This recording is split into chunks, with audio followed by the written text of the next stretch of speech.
भी ढंग से शामिल नहीं हो पाए। सुखमन आदमी जी को कोई बात नहीं, लेकिन सुखमन ना पहुँच पाए तो पीड़ा। और हमारे कई साथियों को, कुछ को कोरोना की वजह से, कुछ किन्हीं अन्य कारणों से उनकी मृत्यु हुई इस दौरान। हमने ये निर्णय लिया, कम से कम हम पत्रकार होने के नाते हमारा धर्म और फर्ज बनता है कि अपने साथियों की आत्मा की शांति के लिए, उनको श्रद्धांजलि देने के लिए आज हम सब यहाँ एकत्रित हुए हैं। इस दौर में किंग अखबार के संपादक प्रोफेसर डी.आर. चौधरी, वैसे तो उनकी उम्र काफ़ी हो गई थी, लेकिन फिर भी उनकी मृत्यु तकरीबन 1-1.5 महीना पहले हुई। और हाल ही में आपको पता है मैदान सिद्दीकी के ऊपर अफ़गानिस्तान में तालिबानों ने बर्बरतापूर्ण उनकी हत्या की गई, जो बेहद दुखद घटना। साथियों को नमस्कार। और एक ऐसा दौर हमने देखा कि जिसमें मेरी उम्र के जो पत्रकार थे उनमें एक जोश रहता था कि पत्रकारिता करें, ज़्यादा समय, ज़्यादा से ज़्यादा लंबे लंबे कार्यक्रम कवर करें। लेकिन वो एक ऐसा दौर हमने देखा राठी साहब कि भय होता था, घर से बाहर निकलते हुए डर लगता था। इतनी सूचनाएं और इतनी जो ये घटनाएं घट रही थी, उनसे दिलो दिमाग पर एक भय सा छा गया था।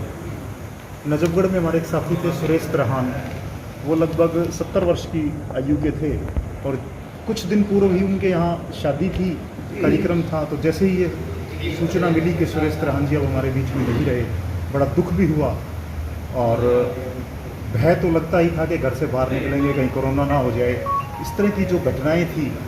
लेकिन फिर भी जो वरिष्ठ साथी थे, सहयोगी थे, उनके मार्गदर्शन में और ये एक अलग तरह का अनुभव डॉक्टर साहब हमें देखने को मिला। आपकी भी फेसबुक से हम प्रतिदिन पढ़ते रहते थे, फॉलो करते रहते थे, लेकिन एक अलग तरह का अनुभव इस कोरोना काल में ऐसा हमने कभी नहीं देखा था जैसा इस बार देखने को मिला सेकेंड वेव की।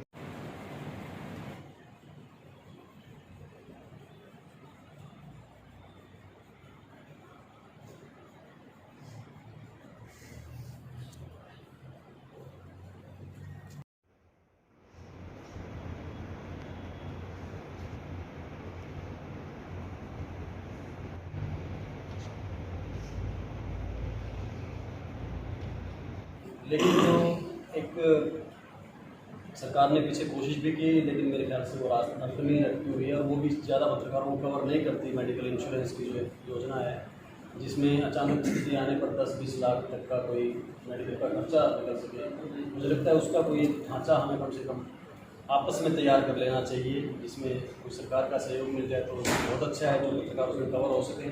जो नहीं हो उनके लिए हम आपस में कुछ ऐसा सोचें, क्योंकि इतने बड़े बड़े लोग भी गए हैं और सक्षम लोग भी गए हैं, और उसमें अगर हम बाद में इस बात के लिए कोई पछतावा करें कि हम किसी की आर्थिक स्थिति कमज़ोर होने की वजह से किसी ने सक्षम आदमी को खो दिया, तो वो कम से कम हम उसके लिए कोई तैयारी कर लें। और मैं मानता हूँ कि जो इंसान जाता है वो परिवार के लिए जो लॉस है वो एक अपनी जगह वो तो है ही, उसका कोई मूल्य नहीं है, लेकिन उसके साथ जो उसका अनुभव और ज्ञान लेकर जाता है, जो एक पत्रकार सबसे ज़्यादा बुद्धिजीवी श्रेणी में आते हैं, वो सबसे बड़ा लॉस है। जो ऐसे ज्ञानी लोग जिन्होंने अपने जीवन के 20-30 या 40 साल, साथ साथ हमारे जर्नलिस्ट भाई जो पूरे देश में, अदर कंट्रीज़ में या हमारे खुद के स्टेट के भी बाहर जो पत्रकारिता कर रहे थे, उनमें से बहुत सारे ऐसे ऑनरेबल धुरंधर पत्रकारिता जो कर रहे थे साथी, उनको भी हम यहाँ संवेदना व्यक्त करने के लिए रक्षा में बुलाए। इसके लिए मैं बहुत खुश हूँ कि ऐसे रक्षा अपने नेतृत्व में आप यहाँ बुला करके जहाँ भी बुलाएंगे, जिस तरह का निर्णय लेंगे, वो अपने पत्रकारिता के लिए अपने साथियों, चाहे वो सोशल मीडिया के हों, चाहे इलेक्ट्रॉनिक मीडिया, चाहे वो प्रिंट मीडिया है, हम एक दूसरे का सम्मान करते हुए उन दिवंगत आत्माओं के परिवारों को जिस तरह का सरकार के माध्यम से या अपने संस्थान के माध्यम से जो हमारा संगठन है, हम आपके साथ हैं।